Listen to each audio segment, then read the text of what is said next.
Welcome to the only daily podcast focusing on compliance news of the day. Each morning, start your day with a cup of coffee and Tom Fox, the voice of compliance, to hear about 4 of the top compliance, corruption, or leadership stories you will need to start your day.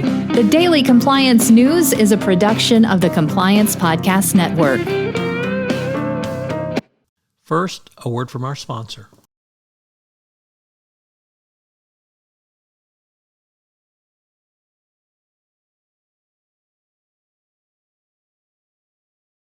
Daily Compliance News for January 7, 2022, the $463 million trip. And our stories begin with the Risk and Compliance Journal, Mingy Sun, reporting that a judge has ordered 4 cruise companies to pay more than $436 million for docking at a seized terminal in Cuba.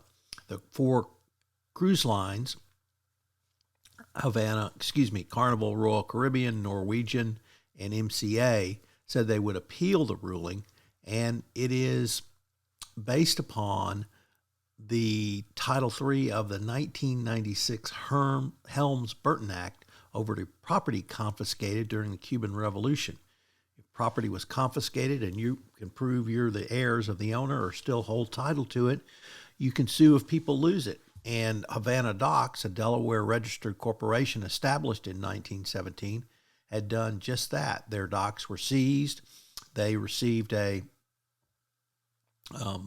certified claim from 1971 by the U.S. Justice Department Foreign Claims Settlement Commission, and these cruise lines docked at their facilities. Not too many cases are brought under this law, but if you're doing business in Cuba, you need to be very cognizant of it.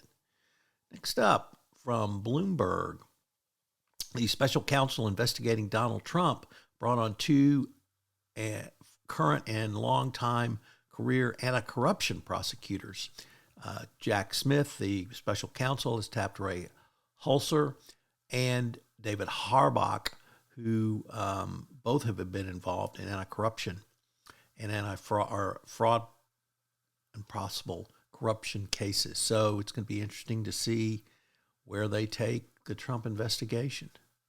Next up, from Reuters, TikTok has frozen consultant hiring for the U.S. security deal as opposition to the ownership of TikTok by its Chinese overlords continues under the Biden administration.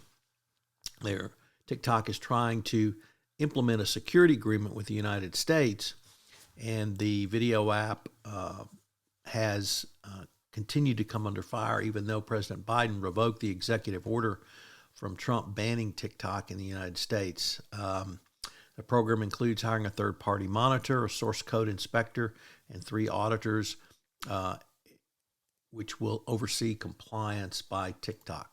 Good luck. And our final story is about engineers discovering the power of blogging. Uber has an in-house engineering blog, which has become highly popular, written by engineers about their problem-solving skills and how they use them. So getting engineers to write in English, what a novel concept going forward. Have a great weekend. The Daily Compliance News is a production of the Compliance Podcast Network and a proud member of C-Suite Radio. Thanks so much for listening. I hope you'll join me again tomorrow.